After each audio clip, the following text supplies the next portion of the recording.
Allen Company, 47 years young and a proud sponsor, wishes OOIDA all the best as you celebrate 50 years.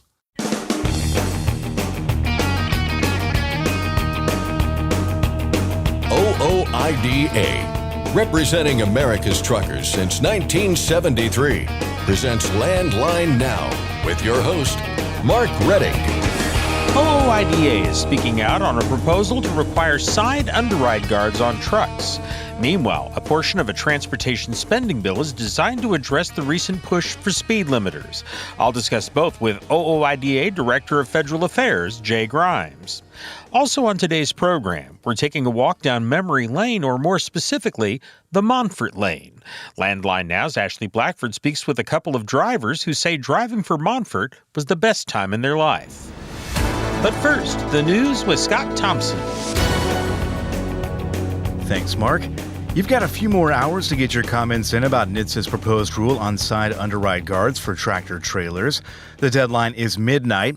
The National Highway Traffic Safety Administration is considering a rule that would require side underride guards on trailers and semi-trailers as a means of reducing deadly crashes. As of this morning, nearly 2,000 comments had been submitted to the Federal Register. NHTSA is expected to use those comments to help determine whether to move forward with a formal proposal. In 2019, the U.S. Government Accountability Office issued a 46-page report on truck underride guards, which said that less than 1% of the total number of traffic fatalities from 2008 through 2017 involved underride crashes. The Owner-Operator Independent Drivers Association is opposed to any attempt at a mandate, calling it costly and impractical. Jay Grimes, OOIDA Director of Federal Affairs, says NHTSA's own cost-benefit analysis doesn't pass the smell test. And they also mentioned that the analysis did not include any operational or practical impacts that we've kind of discussed, looking at side underrides, at loading dock operations, and what the effect would be on freight capacity. Did not take into consideration modifications to infrastructure, maintenance, and practicability and feasibility of intermodal operations for trailers equipped with side underride guards. One of the things that we hear from drivers, if this equipment would be mandated, is getting over rail crossings and perhaps getting stuck. Difficulties getting in and out of loading facilities with this equipment on the truck. So that a lot of those practical and operational considerations were not taken into account in this initial research. To be clear, no rule has been proposed yet. This advance notice is related to NHTSA's research on the matter, which puts the total cost of a possible side underride mandate at $1.2 billion. UPS and the Teamsters have agreed to sit back down for talks with the threat of a strike fast approaching. Both sides announced that negotiations will start back up next week, just days before their current contract expires on July 31st. Talks stalled out more than 2 weeks ago when the Teamsters unanimously rejected UPS's most recent proposal. And while the two sides have agreed to terms on several dozen issues, they appear far apart on health, welfare, and pension benefits. Without a new deal in place, hundreds of thousands of full and part-time workers at UPS could be headed for a strike as soon as August 1st. Dock workers on the west coast of Canada who plan to strike this weekend have now called it off. In a statement, the International Longshore and Warehouse Union said it was canceling a 72-hour strike notice it had issued earlier in the week. The union did not explain why. Canadian Prime Minister Justin Trudeau has called on his government to step in and come up with ideas to end the stalemate, expressing concerns about the impact a strike would have on the supply chain. The union already went on strike once earlier this month at more than 30 port terminals in British Columbia, including Vancouver. That strike ended after 13 days after a tentative agreement, but the union's caucus rejected that deal, bringing about concerns of another one. Authorities in Canada say they busted up a criminal enterprise that targeted commercial trucks and cargo. 15 people have so far been arrested and charged. Peel Regional Police dubbed their investigation Project Big Rig. It formed in March after a series of tractor, trailer, and cargo thefts in the Toronto area. Authorities found that the suspects would usually steal trucks by entering storage facilities, cutting through the fence, and driving off through the hole they came in through. The cargo was often stolen on the roadside at truck stops or in industrial areas after being left unattended. The 15 people arrested currently face a total of 73 charges. Authorities say they've recovered $7 million in stolen cargo and more than $2 million worth of stolen tractor trailers. The North Carolina Highway Patrol is targeting distracted truckers with a new piece of technology. WSOC 9 News in Charlotte reports that troopers are using cameras along Interstate 40 to take two separate photos, one of a truck's plates and one of the inside of the cab. Artificial intelligence is then used to determine if the driver is using a phone or distracted in another way. If the AI detects a violation, they notify a trooper nearby who can then perform a traffic stop, and fines of up to $100 could be issued. Dave Faraday of WSOC 9 News reports that troopers are using the technology on commercial trucks and only commercial trucks because state and federal law makes it illegal for truckers to even hold a cell phone while driving, something that isn't illegal for passenger car drivers. J.B. Hunt felt the weight of a depressed freight market in the second quarter. During an earnings call this week, the carrier said revenues dipped 18% from April through June compared to the year before. Volume also declined. However, the motor carrier still made a net income of $270 million, which is down only $6 million from the first quarter. That said, Brad Hicks, J.B. Hunt Executive Vice President of People and President of Highway Services, doesn't expect much improvement over the rest of 2023. Now, we don't know what volume is going to do in the back half, and then certainly any lift from here could prove very valuable to us, but certainly not anticipating any normal peak at this point. But we would expect it to pick up from here.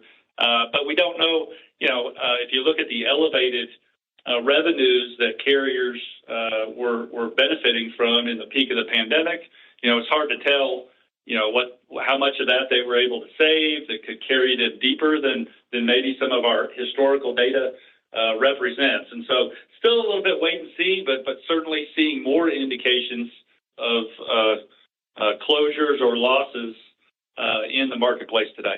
Despite the freight recession, company leaders say they're well positioned to weather the storm by controlling costs. Truck parking is coming to a busy freight route in northern Nevada. Right now, there are no designated truck parking spaces for drivers making the trip on Interstate 80 through the Golconda Summit Mountain Pass. Right now, they have to park on shoulders or ramps. But the Nevada DOT says that's about to change. They're starting construction soon on truck parking lots. There will be about 24 spots for each direction of travel. The law in Washington state that guarantees truckers access to restrooms at shippers and consignees takes effect on Sunday.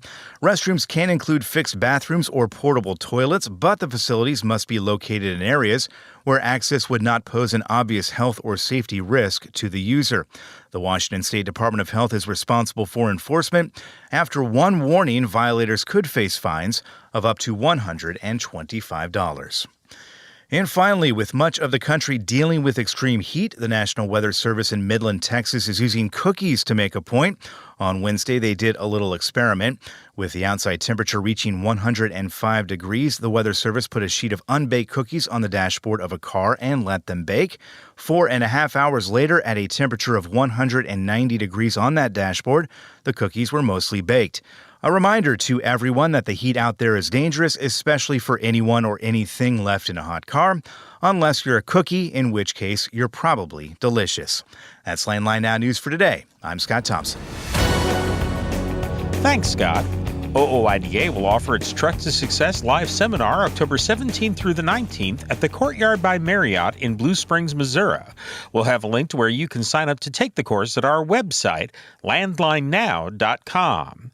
Next, I'll discuss a proposal to require side underride guards with OOIDA Director of Federal Affairs, Jay Grimes, and Ashley Blackford joins two truckers on a trip down the Monfort Lane. We'll be back in a moment. I'm Mark Reddick, and this is Landline Now. You trust PrePass for more bypasses? Now let PrePass help with tolls. PrePass toll service means lower cost, one invoice for all tolls, and fewer violations. Created by truckers for truckers. Call 877-878-5970 or go to prepass.com. Attention all truckers, Dean Michael, the tax doctor here. I want to talk to you about those dreaded tax problems. I know you want to keep on trucking and not even think about them, but let's face it, they're not going away all on their own. You need professional help. I've been helping truckers put their tax problems in the rearview mirror for years. I can help you too. Call me now for a free consultation at 888-557-4020 or go to mytaxhelpmd.com. It's like I always say, keep your eyes on the road, I'll keep mine on the IRS. 888-557-4020.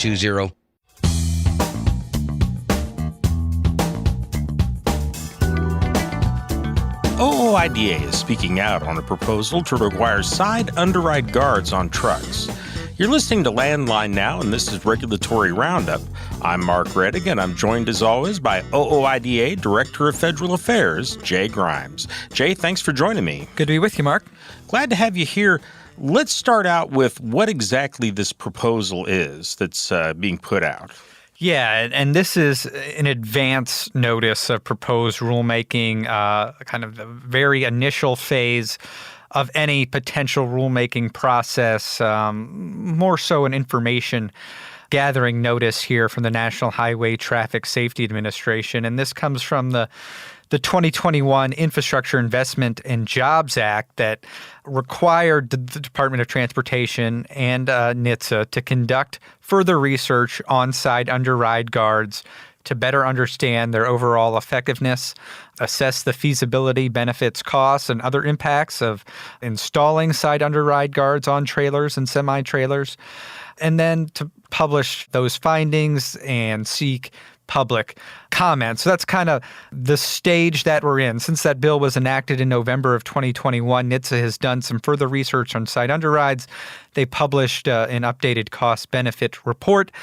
They've also asked for public comment on 9 potential questions seeking more information on side underride guards, relating to some of the safety data that's out there, how that data could be improved, really looking at the feasibility of side underrides, at what speeds do they have safety benefit on, looking at if there are other benefits that NHTSA has not considered that could be used to justify for a side underride mandate. And then a couple questions that really were directed for the trucking industry. And as we'll kind of get into here on the details, NHTSA, in their cost-benefit analysis, didn't take into account costs associated with strengthening trailers for beams, frame rails, and floors. They didn't take into account the costs for the practicability and feasibility for operations and repairs and maintenance. They did not account for the effects in port and loading dock operations as well as intermodal operations. So again, part of this notice was to gather some information on those aspects of any future potential mandate. So, comment period has ended today, and we certainly have submitted comments in response. But just a reminder, this is an advance notice of proposed rulemaking. NHTSA is not required to advance any potential mandate, but they were required to do some research, and that's kind of what we're looking at through this notice. When you mentioned research there, is there any that's been presented so far or anything in the comments, or are we aware of any actual research on how these would work and how effective they are?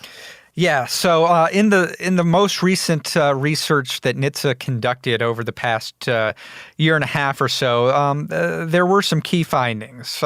First, they kind of went through the safety databases and the safety statistics and found that, yes, underrides can be underreported through those systems, and that's kind of due to some of the inconsistencies in how crashes are generally reported across different states and then to the DOT through their different databases. So they kind of estimated what the potential count could be if they were counted somewhat more accurately. And then through those estimations, they put together another cost-benefit analysis, and their findings were that a mandatory side underride mandate would still be the cost would be 6 to 9 times more than any potential safety benefit. So the updated findings when it comes to analyzing the cost of the installation, the maintenance costs, and again, these costs weren't even taking into account a lot of the operational costs that might be, that were unaccounted for and would certainly escalate those cost increases for the industry. 6 to 9 times more than the safety benefits, consistent with the decades of research that NHTSA has done on side underride equipment. So looking through the latest data, it's hard to envision NHTSA kind of putting this out there with some of the latest findings they have at this point. But, we know there are other groups out there that want to see this mandated and have side underride required on every truck out there.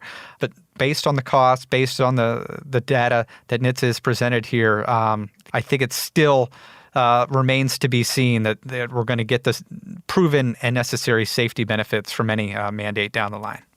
You mentioned earlier some of the questions that NHTSA is asking in this advance notice of proposed rulemaking. You said there were several questions directed at the trucking industry. What are some of those? So again, NHTSA 6 to 9 times more on the cost, but didn't account for a lot of the feasibility and practicability and operational costs. And question number 8 in the notice comes right out and says, NHTSA did not take into consideration the practicability and feasibility of side underride guards on trailer and semi-trailer operations.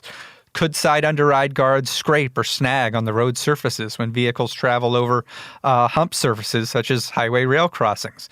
Could the interaction of side underride guards with the ground disable the movement of trailer and significantly damage the side underride guards?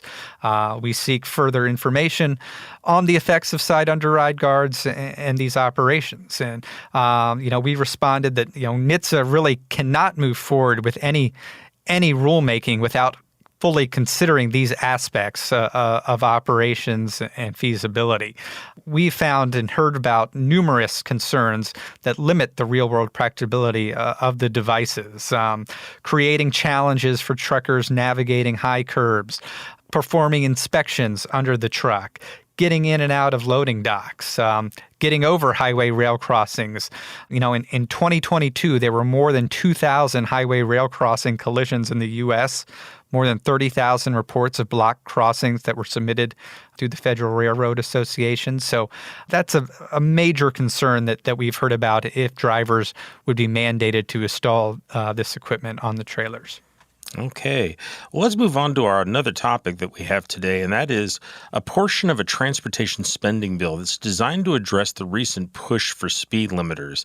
And I guess before we get into the legislation here, we should probably mention what the recent push for speed limiters is. I mean, what are we expecting from FMCSA? Yeah, that's kind of the main question that we've been waiting on for most of this year, and kind of really goes back to early summer last year when, somewhat out of the blue, FMCSA sort of reopened the rulemaking process on a possible speed limiter mandate. Back in 2016, FMCSA, along with NHTSA, put out a notice of proposed rulemaking that could mandate speed limiters. Back in 2016, the overwhelming majority opinion was that the agency should not move forward with the rulemaking, and they did not. We had kind of not heard about any efforts to move forward with the speed limiter rulemaking until FMCSA put out a supplementary notice last year. Again, on that reopening, there were over 15,000 comments, most of those in opposition to any type of speed limiter mandate. FMCSA is still currently reviewing those comments, and kind of what we've heard from FMCSA and DOT leadership is that they're planning at some point to put another rulemaking proposal out there. We thought that might come sometime in June. Then we heard it was going to be pushed back to late summer or early fall. That's kind of the latest update from where we stand from the regulatory side. In the meantime, we've been working on the legislative side to kind of ensure that even if FMCSA decides to move forward and puts out a more concrete speed limiter mandate proposal, that they're going to be prevented by Congress from moving forward with any such rulemaking. Talk a little bit about that. There's a standalone bill. There's also a section of a spending bill. Talk a little bit about these two measures and how they differ and how they're similar. Right. So these are two separate measures that would really accomplish the same thing. One standalone bill is H.R. 3039, introduced earlier this year by Congressman Josh Burkeen has 20 co-sponsors this time. And the language in there prevents FMCSA from advancing or promulgating any rulemaking that would mandate speed limiters on commercial motor vehicles. That bill is out there gaining support. In the meantime, kind of as part of the yearly legislative process, the House Appropriations Committee, which controls funding for the Department of Transportation, kind of has to enact a yearly spending bill, and they're starting that process in the House this year.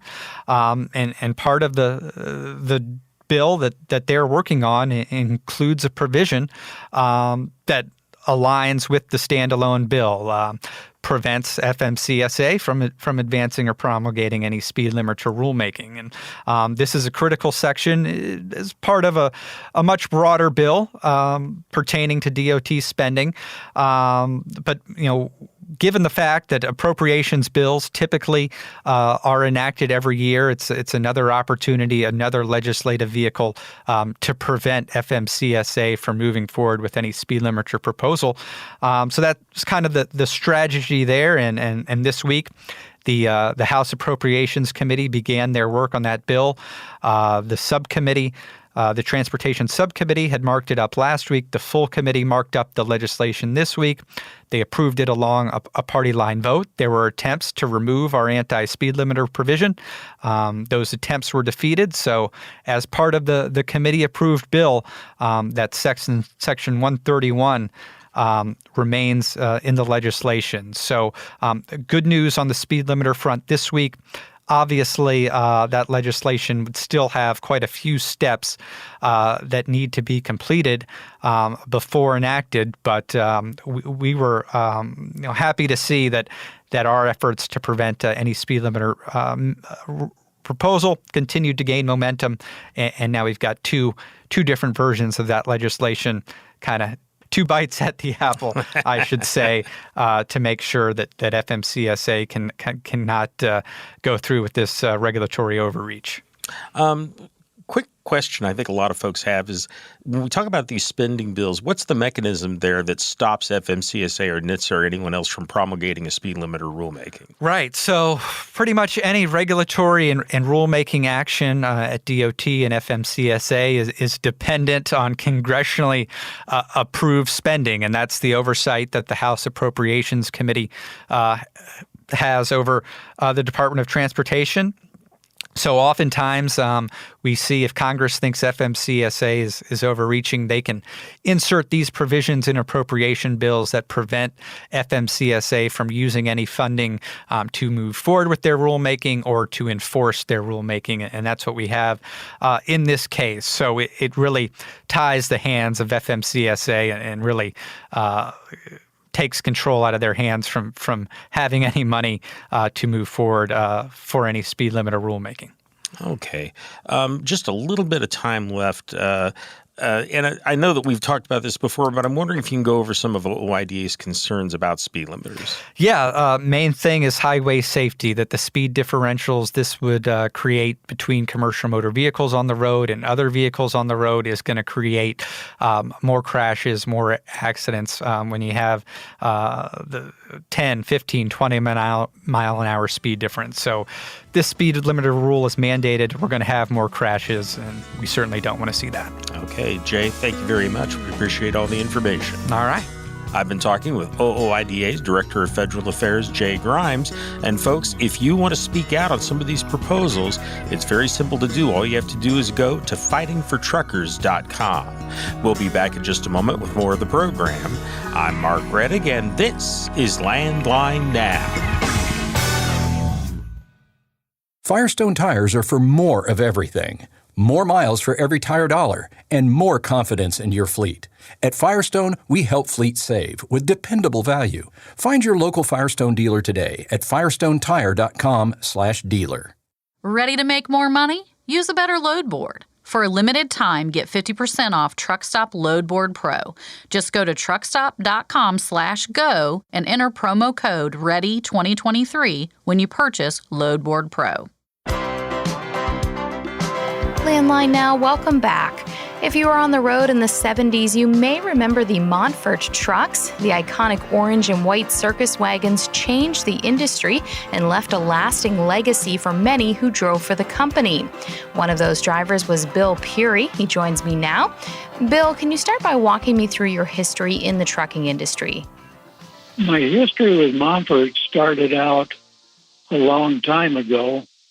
I originally from Cedar Rapids, Iowa, and I had an interest in trucking at that time.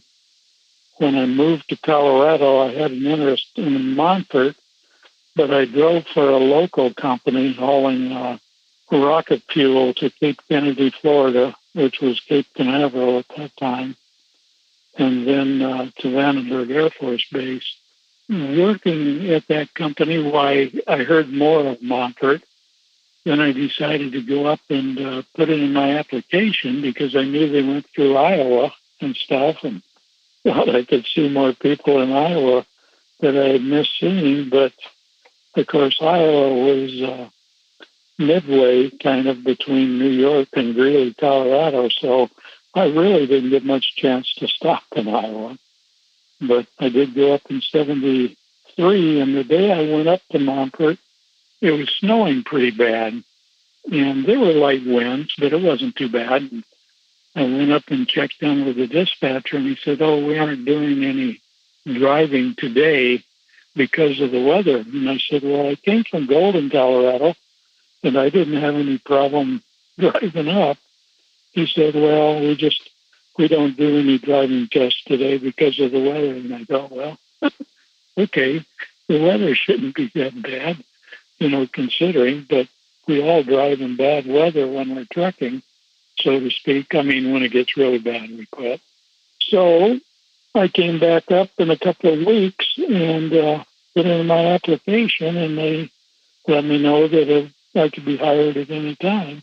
So I ended up going up and being hired on. And how long did you stay with them?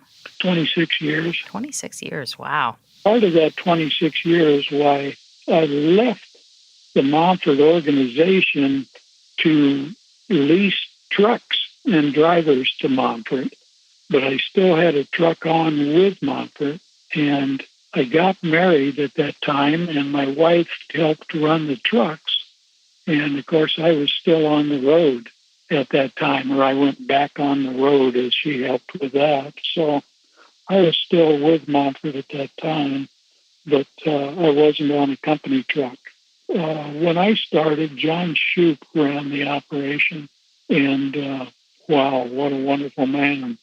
I mean, the people that were hired by John, he was a man that came out from behind his desk and sat in a chair in front of you and talked with you. He didn't talk behind the desk. He came right out and wanted to see you personally and talk with you personally. And I don't think anybody ever had to work for John. They just came and did their job and enjoyed it, and it wasn't really work. But after that, why, it's just pretty much history. My first run was down to was a short run, and I think it was just a run to see how I would do. And it was just from Greeley to Dallas, Texas, to our distributor in Dallas, Texas. Then when I came back, then I went on to the East Coast, 2 trips a week. It was pretty good trucking. I mean, we were well taken care of, and if there's anything we needed, we got. How was your experience there different than other trucking jobs you've had throughout the years? Well, it was more hauling perishables, which is quite different than hauling diesel fuel, gasoline. That's what I did in Cedar Rapids, Iowa before I came to Colorado, as I hauled gasoline and diesel fuel, and even in the summertime I hauled liquid fertilizers and that sort of thing. And then when I came to Colorado, I started driving for Ruan Transport, and that was Ruan Transport out of Des Moines, Iowa, was pretty much an overload carrier. In other words, what other companies didn't want, I think, that they gave to Ruan. And what Ruan Transport was the only one that hauled rocket fuel to Florida and to California. And then we hauled all the caustic stuff like nitric acid and different things like that. So we even hauled up the Rocky Flats, and in the summertime, we had to put on rubber suits to keep from getting the acid on us. And of course, at 95-degree weather in a rubber suit in the summertime. So anyway, I ended up with Monfort, and I really liked it. Hauling the refrigerated product, why it was a new setting for me. And it was fast-paced. Like I say, we ran about 7,200 miles a week. So it was twice out and twice back. And we got to know the route pretty well. And of course, at that time, part of the interstate there in New Jersey hadn't been done, but the rest of the interstate was pretty much done on Interstate 80. We did have to go up, when we went up to Boston, where we had to go up, I'm trying to think of the route. I think it was 49 up through New Jersey. They called the Ho Chi Minh Trail because with swinging meat, there was a couple of curves up in there that didn't lean the right way. So with swinging meat, it was kind of very easy going around those curves because your trailer tipped a little bit to the wrong side. So it was interesting. It was very interesting, and in all the years I've driven, why it was fun to see how things have changed. The interstate connection and just the different truck stops popping up all over the country. And there was a part there after driving the East Coast when the transportation company was taken over from John Shute to the Monfort of Colorado Packing Company, but it was then called the Monfort Transportation at that time. And so I pretty much started running the West Coast at that time. And when I started running the West Coast, there was a lot of Interstate 15 that wasn't done, and a lot of Interstate 70 through the mountains that wasn't completed yet. So hauling, swinging meat through Glenwood Canyon was always a big situation. And then, of course, through Utah, why a lot of that hadn't been done. And then up over the top coming down into Baker Grade, why that wasn't done. So, and at that time, we had smaller brakes on trucks. Mm-hmm. And so it was, you had to really be on top of things because there were 7.5-inch brakes instead of the larger brakes and the larger Jake brakes that they have on trucks nowadays. But it was interesting. We didn't have Interstate 15 through Las Vegas, Nevada. We had to go right down the strip of Las Vegas, starting at North Las Vegas, and that took quite a bit of time going down through there. But it was really, it was a great way to see the country. Monfort, there wasn't really any place that we couldn't reach in the United States in 30 hours if we were running 2-man. So we kept cooking. We kept trucking. Wow. Would you say those were like the good old days of trucking? Yes. Yeah, that was kind of the good old days. I think the new people starting now, if they really like seeing America, it's a good way to see America. Of course, most of the trucking that we did was from the interstate. When we went into Florida, however, with our perishable products, we usually hauled back sweet corn. That was a different deal because usually we were a little heavier than we should have been. So we had to kind of work our way around. And one of the things that I remember, we had to run a back road up through Mobile, Alabama, on up to 40.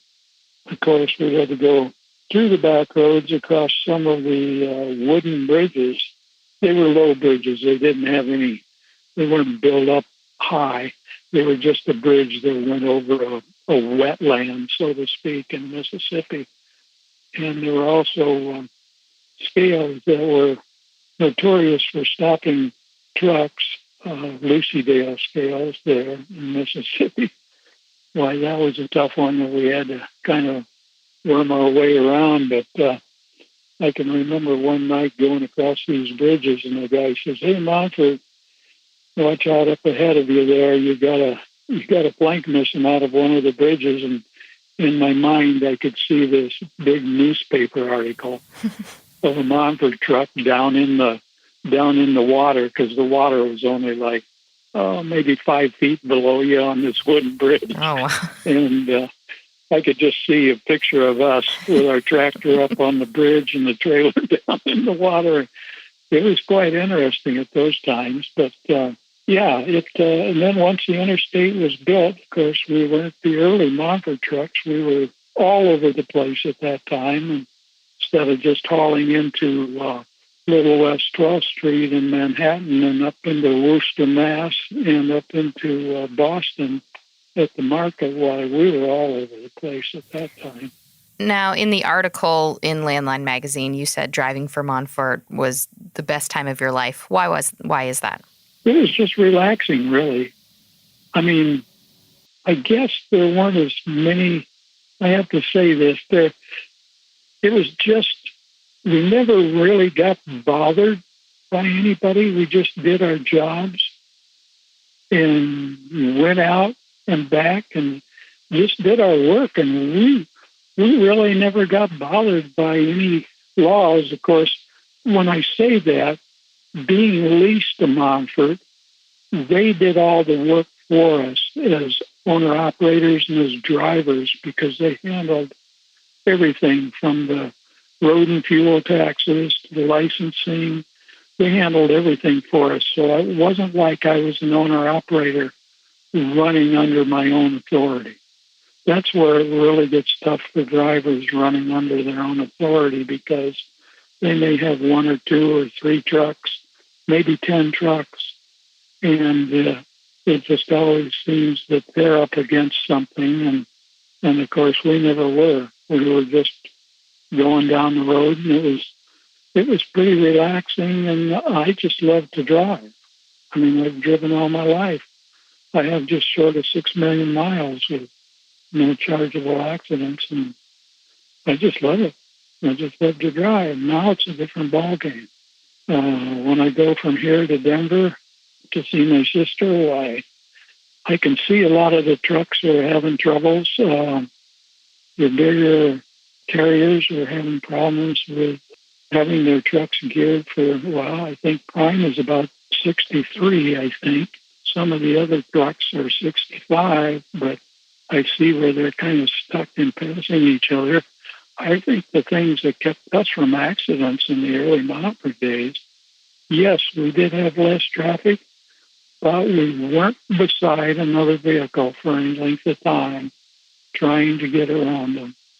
I think that means a lot for truckers nowadays. Now you see trucks that are alongside of each other because one guy can go 2 miles faster than the other guy. It's just tough for them to get around in a hurry and get out of the way of traffic. That was Bill Perry talking about his time driving for Monfort. Stay tuned to hear from Randy Robbins, who also drove for the company and collects Monfort memorabilia. For Landline Now, I'm Ashley Blackford. Stay tuned for more after this. Forget miss accuracy, weigh your truck on a CAT scale. When you weigh on a CAT scale, you get a no excuses guarantee.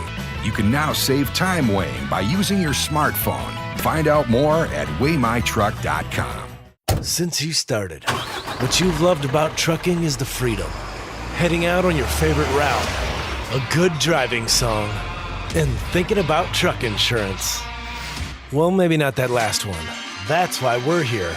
At OOIDA, we have a full range of truck insurance products, expert advice, and great customer service, helping you get the right coverage for your operation. Go to OOIDA.com, because your job is to drive. Our job is to help with everything else. It's tested and proven. Burn 2.1% less fuel when you balance all wheel ends with Centromatic. Call 800-523-8473 to get the OOIDA discount. Landline Now, welcome back. We're continuing our conversation on the Monfort Lane. Randy Robbins joins me now. Randy, can you talk to me about your experience with Monfort? I moved here in 1970 to Colorado in a Monfort truck. My Uncle Glenn Robbins, and my dad, Bobby Robbins, both drove for Monfort back in the early days when they first started. My dad lasted about a year, and my Uncle Glenn lasted for about 5 or 6 years. And my Uncle Archie came in about 1974 and stayed till we closed the doors in 99. But so I grew up in the Monfort and Shoup world, and when I got old enough to come over to Monfort, I ended up coming to Monfort too. What set them apart compared to other trucking companies? Probably the people in the office, all the dispatchers, and there was a gentleman named Frank Norman in there. He's the one that hired me, and it was like you were like instant friends. Everybody was there to be for you. They were for you. They weren't for nobody else, or they knew your name. They didn't ask you a truck number or none of that. They knew who you was. The minute you called in, they were like, "Oh, hey, what you know?" It wasn't like, "Hey, what's your truck number?" You know. I mean, for as many trucks as we had up there, everybody knew who everybody was. Now, you have quite a collection, from what I understand, of memorabilia. Let's say you have quite a bit. Too much, to be honest. When did that start collecting things? Oh, probably when I was about 7 or 8 years old. And what do you have? Can you describe what your collection is? Well, I got a 1970s door sign that was on a 1970 Monfort truck. I've got all kinds of coats. I've got 2 of the original coaches they gave the drivers in the 70s. I had a baseball cap, but it kind of fell apart. And then I got anything from ink pens to you name it, I've got it. I got a perfume bottle that they filled with perfume, and it says Monfort Transportation on it. I've got all kinds of stuff. I built a 1/16 scale model truck. It's all Monfort, the old Monfort service wagon. I got all the die-cast trucks pretty much of Monfort. There's a few of them out there that I don't have, but still seeking to get them. Paperwork, I got a bunch of old literature, paperwork and whatnot. Pictures, I probably got 3,000 pictures that I've collected over the years from different drivers and whatnot. You've kind of got the unofficial museum of Monfort. Yeah, it's our whole house is a Monfort. My wife's got to make me stick it to the bedroom in the back piece, but yeah, we've got a house full of Monfort. Can you, for those who don't know, can you describe what these trucks looked like? What made them so unique? The original first Monforts were yellow, orange, and white, with the humongous logo of Monfort of Colorado on the trailer, and that's what made the rolling billboard. You know, the minute they turned into somewhere, or they knew who a Monfort was, or if a Monfort came by you in the middle of the night or whatever, you see the 2 shields on the back door, you know, that said Monfort of Colorado, and that's what built the Monfort Lane. You know, the big Monfort of Colorado on the side of them. And they were referred to as circus wagons, right? Yeah, and John Shoup wasn't like that, but no. somebody had seen a bunch of them pulling into a parking lot, and they said, "Oh, here comes the circus." Oh, here comes the circus wagons or something like that, and that's where it stuck, you know. Mm-hmm. Would you say those were, trucking back then was kind of those were the good old days?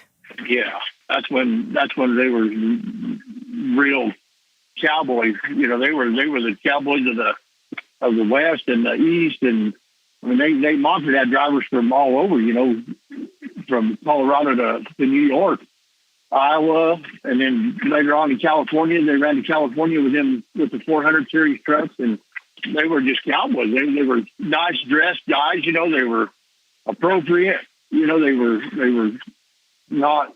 They would pull over and give you a tire. You know, if you needed a tire. Mm-hmm. They were just an all around best group of guys you could ever work with.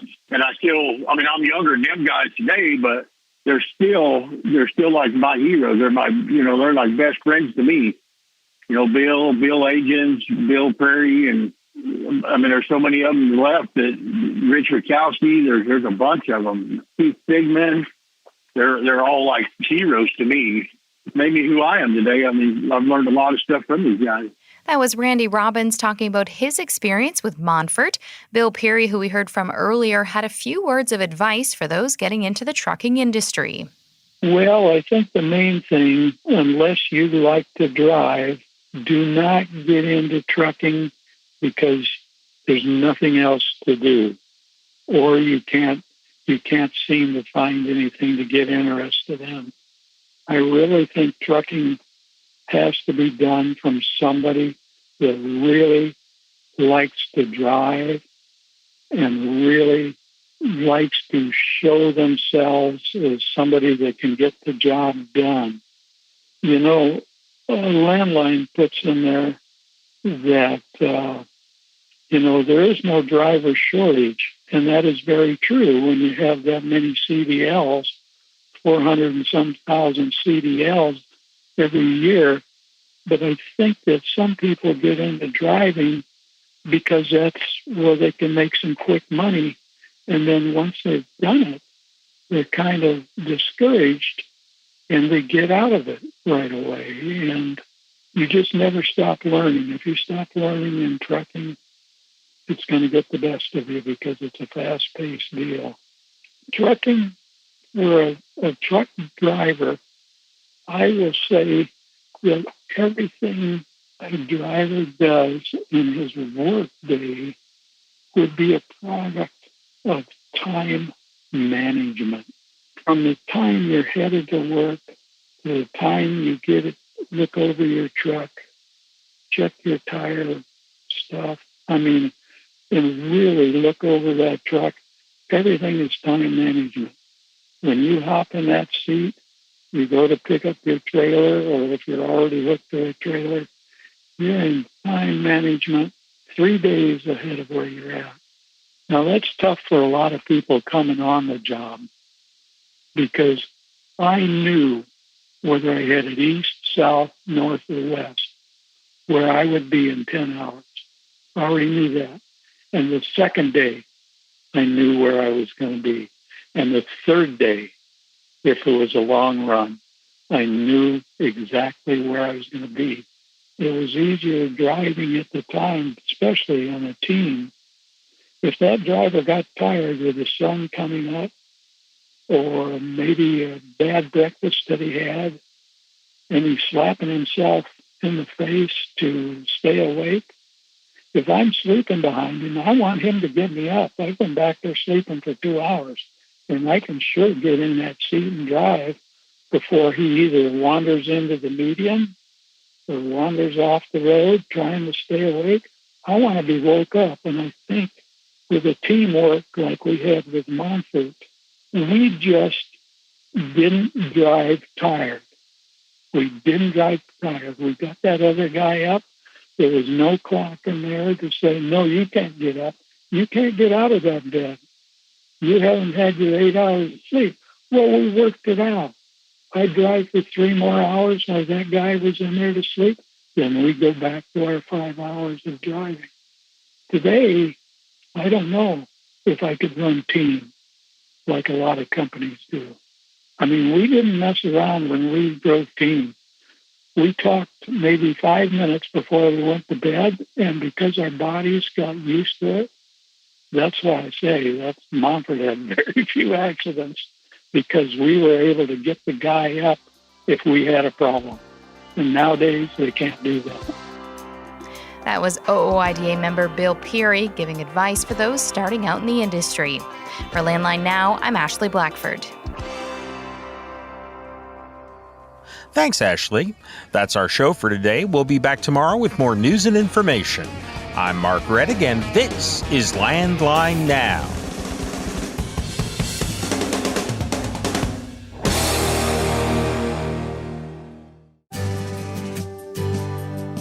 I'm a dad, a son, a husband, wife, I'm a writer, photographer. I farm. I'm a veteran. I love old cars, fishing, my kids, chrome, and I am a professional truck driver.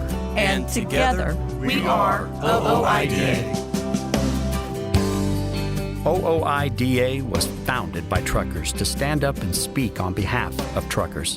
We've done that by combining the individual voices of our members into a single, powerful voice. Protecting your interests, defending your rights. Join us! Make your voice heard.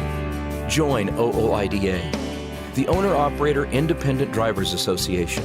Call 1-800-444-5791 or visit OOIDA.com.